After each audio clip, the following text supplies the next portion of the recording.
पूरे सूरत-ए-हाल में जो पूरी रीजन के अंदर इस टाइम पर पैदा हुई है उसमें अभी तक एक अनसर्टेनिटी है। एक तरफ इसराइल ने ईरान पर हमला किया, दूसरी तरफ ईरान ने रिटेलिएशन की, लेकिन अब ये खबरें आ रही है कि ईरान इससे भी बड़ी रिटेलिएशन करने वाला है। तल अवीव के अंदर सायरन बजना शुरू हो गए, ईरान के मुख्तलिफ इलाकों के अंदर सायरन बजना शुरू हो गए और ऐसा लगा कि आयरन डोम वाकई में किसी तरीके से क्रम्बल होता हुआ नजर आ रहा है। वो नहीं बचा पाया उन लोगों को जिनके लिए वो आयरन डोम बनाया गया था। लेकिन इस पूरी सूरत हाल का असल फाउंडेशन क्या था? फाउंडेशन ये था कि ईरान न्यूक्लियर वेपन्स क्रिएट कर रहा है और इन न्यूक्लियर वेपन्स की बेसिस के ऊपर इसराइल बहुत ज्यादा थ्रेटेंड फील कर रहा है, इसलिए प्रीएम्प्टिव स्ट्राइक्स कर रहा है। कैसे टाइम पर, जिस टाइम पर यूएसए और ईरान के बीच में बातचीत चल रही थी, 6th राउंड होना था न्यूक्लियर टॉक्स के हवाले से, और ओमान की मिनिस्ट्री ने इस हवाले से कंफर्मेशन भी दे दी थी। लेकिन याद रहे कि ईरान के एक न्यूक्लियर साइंटिस्ट अली शमखानी ने कंफर्म कर दिया था कि डील तकरीबन हो जाएगी, ईरान को न्यूक्लियर वेपन्स बनाने की कोई शौक नहीं है अगर तो मामलात आगे की तरफ बढ़ते हैं। और इस कंफर्मेशन के बाद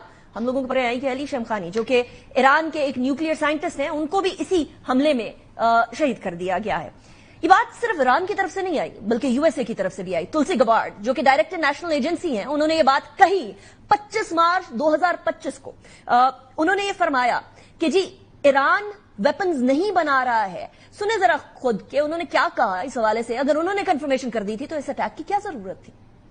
The IC continues to assess that Iran is not building a nuclear weapon, and Supreme Leader Khamenei has not authorized the nuclear weapons program that he suspended in 2003. The IC continues to monitor closely if Tehran decides to reauthorize its nuclear weapons program.